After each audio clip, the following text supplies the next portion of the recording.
Kali ini, kita akan coba mengurai duduk perkara hukum yang cukup kompleks di balik nama besar Persaudaraan Setia Hati Terati. Oke, kita langsung masuk ke inti masalahnya ya. Ada dua organisasi, tapi namanya sama persis. Ini kan jelas menimbulkan kebingungan besar di tengah komunitas. Pertanyaannya kelihatannya sederhana. Jadi, siapa sih yang sebenarnya punya hak secara hukum?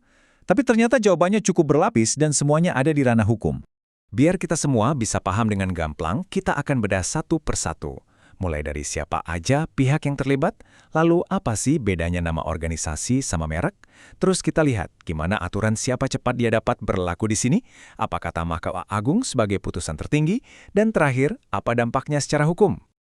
Yuk kita mulai dari bagian pertama, kisah dua entitas ini yang jadi pusat dari semua kebingungan.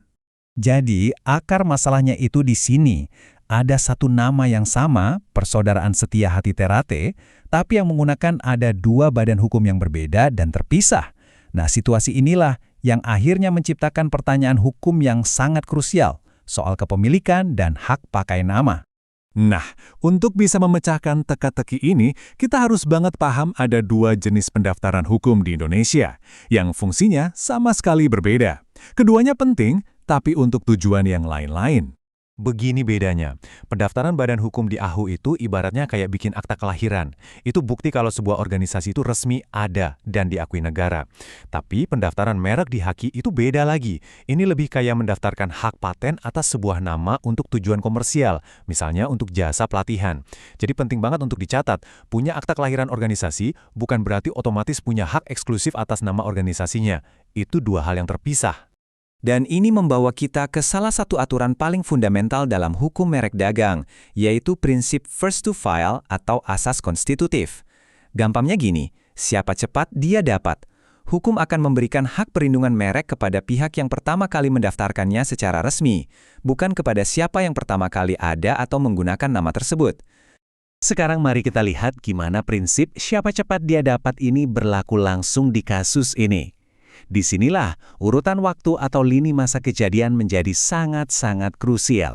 Oke, fakta kunci berdasarkan catatan publik menunjukkan bahwa pendaftaran merek Persaudaraan Setia Hati Terate ke HAKI itu terjadi lebih dulu. Baru setelah itu Badan Hukum Perkumpulan Persaudaraan Setia Hati Terate didaftarkan ke AHU. Nah, urutan waktu inilah yang menjadi faktor penentu utama dalam sengketa hukumnya. Sengketa ini tentunya nggak berhenti di kantor pendaftaran aja. Kasusnya terus bergulir sampai akhirnya mencapai tingkat peradilan tertinggi di Indonesia, yaitu Mahkamah Agung. Dan Mahkamah Agung pun telah mengeluarkan putusan yang sifatnya inkrah fungewijsde.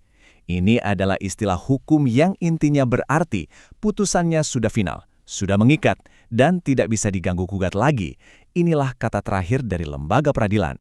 Dan yang lebih menarik lagi, ada dua putusan tingkat tinggi yang berbeda, yaitu tingkat kasasi dan bahkan tingkat peninjauan kembali atau PK yang merupakan upaya hukum luar biasa. Dan keduanya sampai pada kesimpulan yang sama persis. Klaim dari pihak badan hukum ditolak.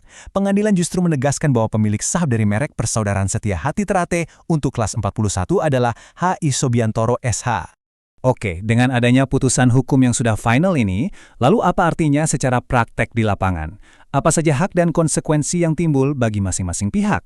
Artinya, pemegang merek yang sah secara hukum, yaitu H.I. Sobiantoro SH, sekarang memiliki serangkaian hak yang sangat kuat.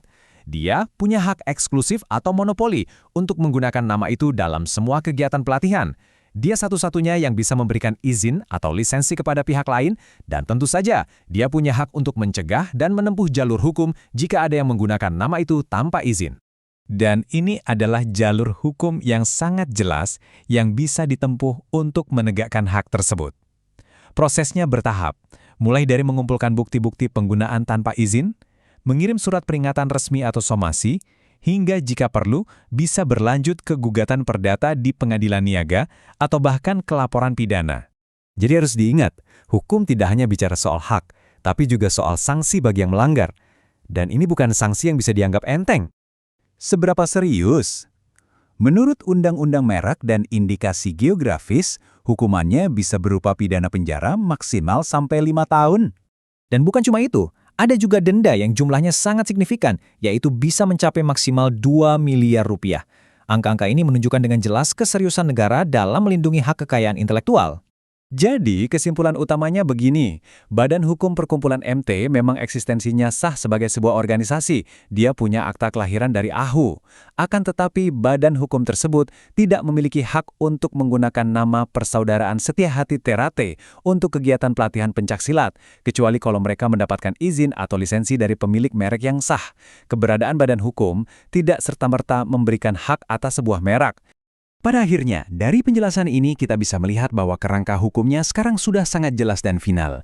Ini menyisakan satu pertanyaan besar yang jawabannya bukan lagi berada di ranah hukum, melainkan di ranah komunitas itu sendiri.